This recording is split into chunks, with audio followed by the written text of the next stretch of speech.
All right, let's dive into an ancient fable that has a surprisingly modern lesson. It's all about the stories we're told, the monuments we see, and maybe the most important part, who's actually holding the chisel. So let me start by asking you a question. Can a statue tell a lie? I mean, we think of them as solid, permanent facts, right? Carved in stone. But what if a statue isn't a record of what happened, but more like a memory of what someone wished had happened? To really get this, we first have to uncover what I like to call the sculptor's secret. This is where we get to the heart of a powerful bias that shapes so much of what we think is true. Okay, so the secret is something called narrative bias. It's actually a pretty simple idea. Every story we hear is filtered through the person telling it. Every history book is shaped by the historian. Or, to put it another way, the truth you see in a monument is often just the opinion of the sculptor who carved it. Just let that sink in for a second. Every single story, every piece of history has been shaped by the person holding the chisel. We think we're seeing an event exactly as it was, but a lot of the time what we're actually seeing is the creator's desire for how that event should be remembered.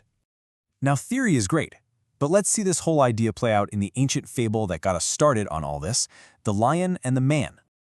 So, picture this. A lion and a man are walking through the woods, and they're in the middle of this classic argument. Who's better? Who's stronger? Who's smarter? And of course, each one is totally convinced that their own species is the superior one. And just as they're really getting into it, they stumble upon a statue in a clearing. It shows the mighty hero Heracles totally dominating the Nemean lion. For the man, this is it. This is his mic drop moment. The man just points at the statue, beaming. As far as he's concerned, the argument is over. The stone itself proves that humans are number one. He says, "The king of beasts is like wax in our hands." Case closed, right? Well, not so fast. The lion, he just laughs. And this right here is the punchline to the whole fable. He points out the one glaringly obvious thing the man missed. Of course, the statue shows a man winning. A man carved it. He says if a lion had been the sculptor, you can bet that scene would look a whole lot different. But here's the thing. This isn't just some dusty old story. The truth is, we are surrounded by our own modern statues, these biased stories that are carved into our everyday lives. Let's break down what some of them look like. Think about it. On a personal level, our statue is that perfect social media highlight reel we post. But the lion, the unspoken reality, is all the messy failures and struggles we carefully crop out.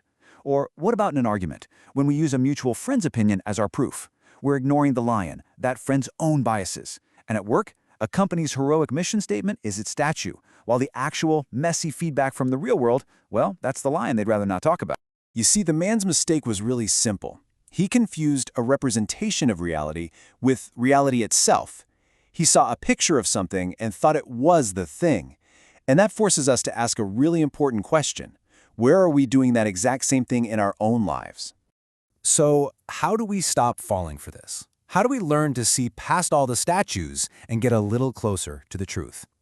Well, let's walk through a quick guide to start finding the lion's perspective. It really boils down to 3 steps. First, just examine the stories you tell about yourself. Are you always the hero? Are you sculpting your own statue of glory?